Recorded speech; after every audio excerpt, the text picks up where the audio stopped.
नमस्कार दोस्तों, स्वागत है आपका मेरे चैनल कथा कहानियाँ में। मैं आ गया हूँ आपके लिए एक नई कहानी लेकर, जिसका नाम है शांति की खोज। तो चलिए शुरू करते हैं। यह कहानी लगभग 2500 वर्ष पुरानी है। कपिलवस्तु के राजा शुद्धोधन के पुत्र सिद्धार्थ का जन्म हुआ। सिद्धार्थ का जीवन हर प्रकार की सुख सुविधाओं से भरा हुआ था। उन्होंने कभी भी दुख या कठिनाई नहीं देखी थी। उनके पिता ने सिद्धार्थ को हर प्रकार के कष्टों से दूर रखा था, ताकि वह जीवन के सुखद पहलुओं को ही देख सके। एक दिन जब सिद्धार्थ राजमहल से बाहर निकले तो उन्होंने देखा कि जीवन की कठोर वास्तविकताओं को देखा। उन्होंने एक बूढ़े व्यक्ति को देखा जो बुढ़ापे से कमजोर हो चुका था। फिर उन्होंने एक बीमार व्यक्ति को देखा जो दर्द से कराह रहा था। इसके बाद उन्होंने एक मृत शरीर को देखा जिसे अंतिम संस्कार के लिए ले जाया जा रहा था। इन दृश्यों ने सिद्धार्थ के मन में गहरी छाप छोड़ी और उन्होंने सोचा, जीवन का यही सत्य है क्या? कोई रास्ता नहीं है जिससे इन कष्टों से छुटकारा पाया जा सके? इन विचारों से प्रेरित होकर सिद्धार्थ ने अपने आरामदायक जीवन, परिवार और राजा बनने के अधिकार को छोड़ने का निर्णय लिया।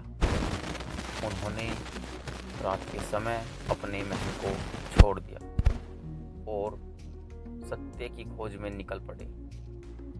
सिद्धार्थ ने कई वर्षों तक विभिन्न गुरुओं से ज्ञान प्राप्त किया,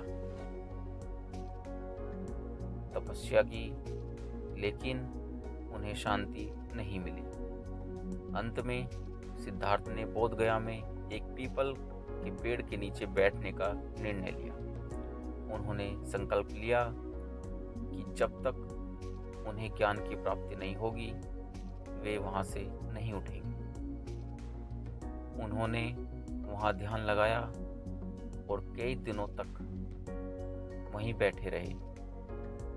अंततः उन्हें बोध प्राप्त हुआ और वे बुद्ध कहलाए, जिसका अर्थ है जागृत। बुद्ध ने अपने ज्ञान को लोगों के बीच फैलाने का निर्णय लिया।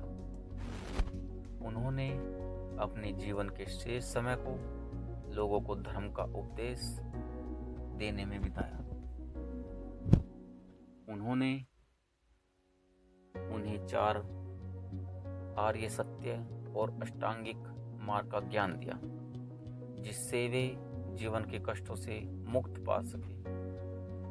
बुद्ध ने अहिंसा, करुणा और मैत्री के महत्व को समझाया। उनके उपदेशों ने लाखों लोगों को प्रेरित किया और आज भी उनकी शिक्षाएं लोगों के जीवन को दिशा देती हैं।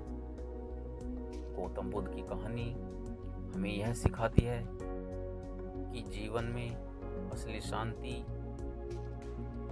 धन दौलत में नहीं, बल्कि अच्छे कार्यों में और भगवान का ध्यान करने में है।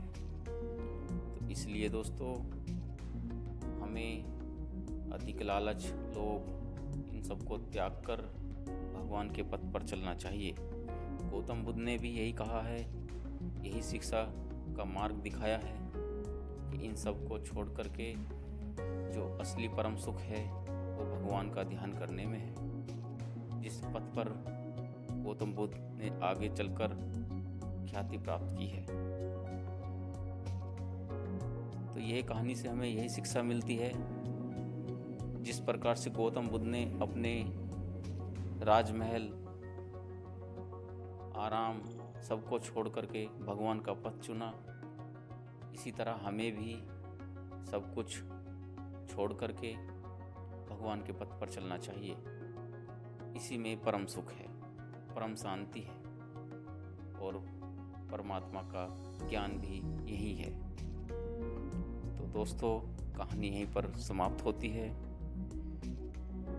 कहानी अच्छी लगी हो तो लाइक करें, चैनल को सब्सक्राइब करें और कृपया कमेंट करके अपनी राय जरूर दें।